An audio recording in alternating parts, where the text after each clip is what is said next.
A história da Bíblia é única, distinta de qualquer outro livro de história encontrado em bibliotecas públicas. Começa com a criação da Terra e culmina com o fim do mundo. Nenhum outro livro abrange uma gama tão vasta de eventos do planeta, em parte porque ninguém estava presente no início para testemunhar e documentar. Assim, ninguém poderia escrever sobre o começo do nosso mundo com autoridade. Somos os únicos que conhecem o desfecho. O Senhor não revelou o futuro para satisfazer a curiosidade, mas sim para preparar seus seguidores. Jesus compartilhou abertamente o que o futuro reserva para nós, e isso é único. As pessoas se questionam se estamos nos últimos dias, mas a Bíblia fala sobre esses dias desde há 2000 anos. Os últimos dias começaram no Pentecostes, onde a primeira profecia foi cumprida. Cada geração cristã deve viver pronta para a volta do Senhor. A Bíblia é um livro repleto de previsões, contendo 735 delas sobre o futuro. Cerca de 81% já se realizaram literalmente, demonstrando a precisão do texto. A maioria das profecias se concentra no retorno de Jesus e nos eventos subsequentes.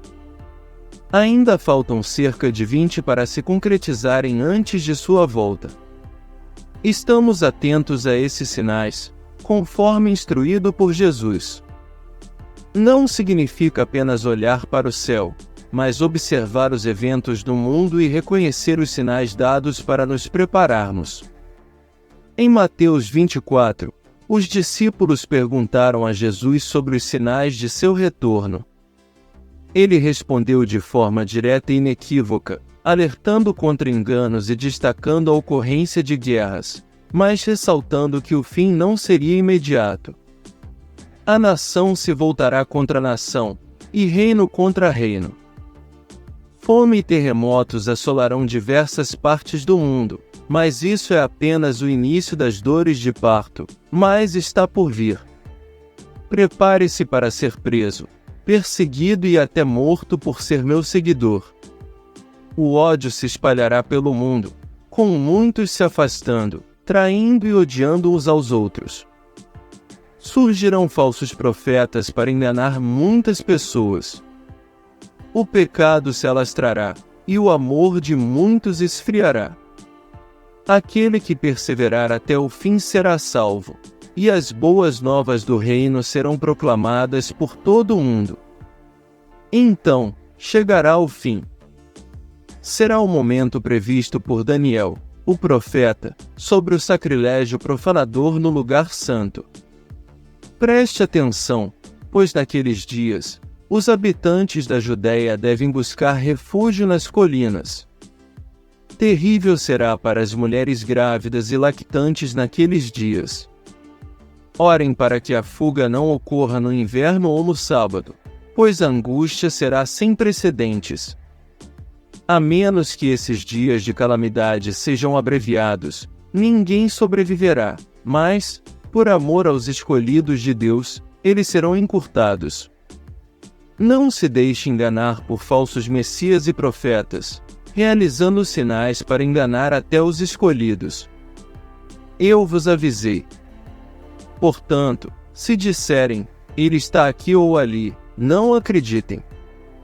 Pois, como o relâmpago brilha no Oriente e se mostra no Ocidente, assim será a vinda do Filho do Homem. Os sinais indicam que o fim está próximo. Após a tribulação, o sol se escurecerá, a lua não dará luz, e as estrelas cairão do céu. Então, o sinal definitivo aparecerá nos céus, com o Filho do Homem vindo com poder e glória. Seus anjos, com o som de uma trombeta, reunirão os escolhidos de todos os cantos do mundo. Aprenda com a figueira, quando seus galhos brotam, sabe-se que o verão está próximo. Da mesma forma, ao observar todos esses sinais, saibam que a volta do Filho do Homem está próxima, à porta. Em verdade vos digo, Esta geração não passará até que todas essas coisas aconteçam. Céu e terra podem desaparecer, mas minhas palavras permanecerão.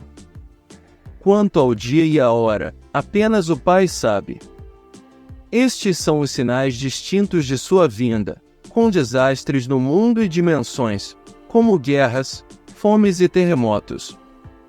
Embora ocorram há mais de 2000 anos, sua intensidade crescente indica que estamos testemunhando o início destes eventos. Jesus adverte repetidas vezes sobre o perigo do engano, especialmente à medida que nos aproximamos do fim. Esse perigo pode surgir tanto dentro quanto fora da igreja. Ele fala sobre falsos cristos, falsos messias que se aproveitarão das turbulências dos desastres naturais, apresentando-se como salvadores. Infelizmente, há exemplos conhecidos de pessoas que fingem ser salvadores, levando outros a lugares perigosos que resultam em tragédias. No entanto, Jesus nos aconselha a não entrar em pânico quando surgirem guerras, tragédias ou fomes. Ele nos surpreende ao dizer que esses eventos são dolorosos, mas não são sinais de morte. São, na verdade, dores de parto, indicando que algo novo está para nascer. Isso muda completamente nossa perspectiva. Embora tenhamos simpatia pelos que sofrem, não devemos ficar desanimados.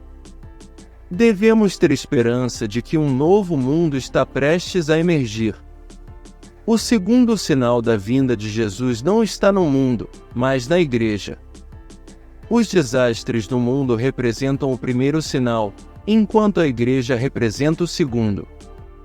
Jesus divide este último sinal em 3 partes: perseguição, diminuição no tamanho da igreja e a proclamação do evangelho a todos os grupos raciais.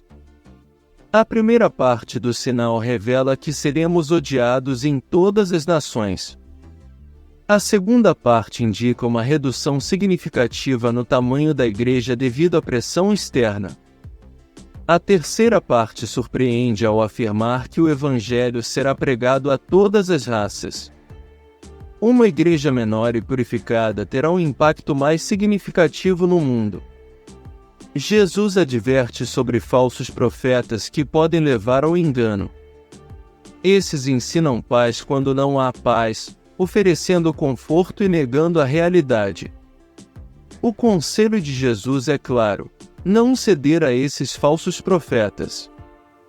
Aqueles que perseverarem até o fim serão salvos, especialmente quando a igreja enfrentar desprezo universal.